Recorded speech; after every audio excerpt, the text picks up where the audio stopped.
All right, I'd like to bring in my very special guest for the show today, Republican Pennsylvania Congressman Guy Reschenthaler. Guy, I want to. It was great to have you, first of all. And we were joking that we've interviewed each other. I've interviewed you, but we've never actually met in three dimensions. So this is great to have you here with us. I want to go back a couple of segments to the immigration debate that we were having between the Chicago approach, which it looks like Brandon Johnson is going to take, and the more cooperative approach with the Trump administration that Eric Adams looks like he's going to take, that tale of two cities. I want to get your reaction to what we've been seeing out of a lot of these blue cities and how and their approach to what we think the Trump administration is going to do here.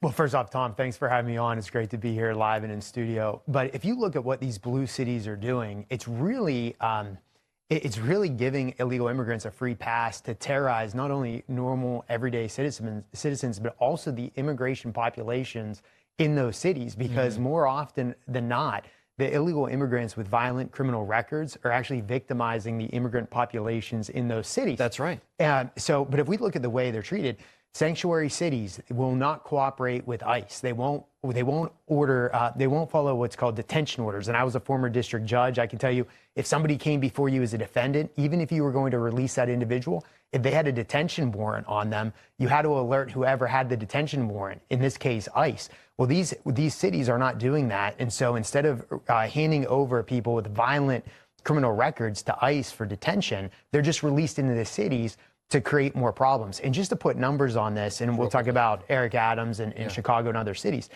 New York City, right here, you have 60,000 illegal immigrants that have violent criminal records that are just roaming freely around.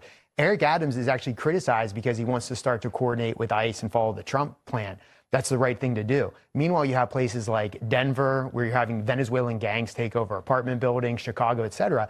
And you're not doing anything to stop the crime that's coming from these illegal immigrants. And that mayor wants, and he has said he wants like a Tiananmen Square style standoff with his police officers and federal officials. It's absolutely ridiculous. And you think about the amount of money that is being spent and the damage to the economy that has. I mean, Brandon Johnson wants to raise taxes by hundreds of millions of dollars. He's got $1 billion budget gap, and that's so that he can give it to illegal immigrants. All right.